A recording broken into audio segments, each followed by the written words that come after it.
सर्वे करा लीजिए, जितने भी मध्य प्रदेश के अंदर बांध बने हैं, सभी जगह बांध बने हैं तो वहां के लोगों का फायदा हुआ या नुकसान हुआ? ये लोग जो भूमि अधिग्रहण कानून का भी पालन नहीं करते, इतने बेईमान लोग सरकार में बैठे हैं। क्या है भूमि अधिग्रहण कानून? क्या है भू अर्जन अधिनियम? भू अर्जन अधिनियम के अंतर्गत कहा गया है किसी भी व्यक्ति की जमीन, कोई अगर शासन प्रशासन का व्यक्ति कोई अगर प्राइवेट कंपनी लीज पे लेती है तो उसकी कीमत किस आधार पे तय किया जाएगा, उसका निर्धारण का आंकड़ा क्या होगा? वो क्या आंकड़ा बताया पता है आपको? शहर के किनारे या रोड के किनारे बिकने वाली सबसे कीमती जमीन की जो कीमत होगी वही कीमत ये गांव के बर्रा खुर्रा वाली जमीन की होगी। लेकिन ये इतने चालाक लोग हैं, फटे पत्ते में कौड़ी के दाम तुम्हारी जमीन ले लेंगे लेकिन कभी बोलेंगे नहीं। क्यों? अवार्ड मिलता है। जो पीएससी वाले अधिकारी जो बन जाते हैं ना, कम कीमत में तुमको जमीन ठुसा दिया और तुमको वहां से भगा दिया, इसके अवार्ड मिलता है। चंद अवार्ड के चक्कर में ये लाखों चावल पानी और दूधी परियोजना के लोगों का जो विनाश भरा शब्द और बद्दुआ लेके जाने वाला अधिकारी कभी जीवन में खुश नहीं रहेगा। इस बात को याद रखना। इस जमीन के अंदर हमारे देवालय हैं, हमारे कुल देव हैं, हमारे ग्राम के देवी देवता है। इस जमीन के अंदर हमारे समुदाय के देवी देवता है। यही जमीन में हमारे सदियों पुराने बाबा आजा काका को गड़ाया और दफनाया गया है। अगर हम मरेंगे तो हमें मरने के बाद भी यही जमीन में दफनाना चाहिए। ऐसे इच्छा के साथ यहाँ का आदिवासी जीता है।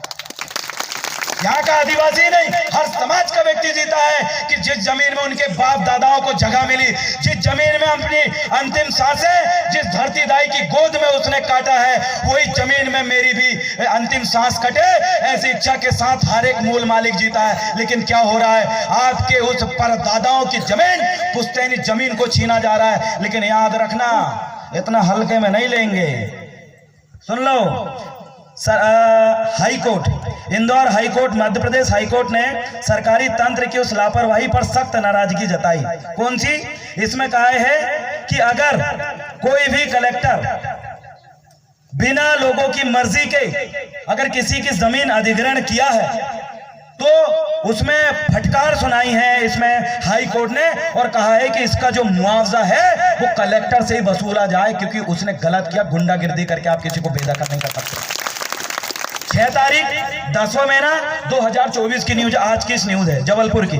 इसमें लिखा है मध्य प्रदेश हाईकोर्ट ने सरकारी तंत्र की उस लापरवाही पर सख्त नाराजगी जताई है जिसमें अदालत के आदेशों का पालन नहीं किया जाता। कोर्ट ने राज्य सरकार को फटकारते हुए कहा है कि वह गुंडों की तरह किसी की जमीन से जबरन बेदखल नहीं कर सकती। यह टिप्पणी जबलपुर निवासी शशि पांडे की याचिका पर सुनवाई के दौरान हुई है। ये जो बेवकूफ बनाने वाले लोग हैं ना, इनको हाई कोर्ट में घसीट के करेंगे। बोले ना संदीप वो चौधरी जी ने, अरे अरियल से अरियल बैल, मरखा से मरखा बैल को भी ठीक करने की ताकत किसी में है, वो यहाँ का किसान है, वो यहाँ का किसान है। और जब अरियल बैल को ठिकाना लगा सकते हैं तो यहाँ के जो चंद रुपया और अवार्ड लेने के चक्कर में यहाँ को धोखा देने वाले अधिकारियों को भी जबलपुर हाई कोर्ट में हम भी घसीट के उनको सबक सिखा सकते हैं। याद रखिए, ये फायदा बताएंगे डूब क्षेत्र का। अरे माचागोला डैम में जो जमीन गई, वहां का पानी अमरवाड़ा और हर्री के किसानों को नहीं मिल रहा है। दादा किनको मिल रहा है? सिवनी और बालाघाट के। कहा बेवकूफी भैया, डायलॉग तो मारे थे, तुम्हारी जमीन जाएगी, पानी तुमको मिलेगा।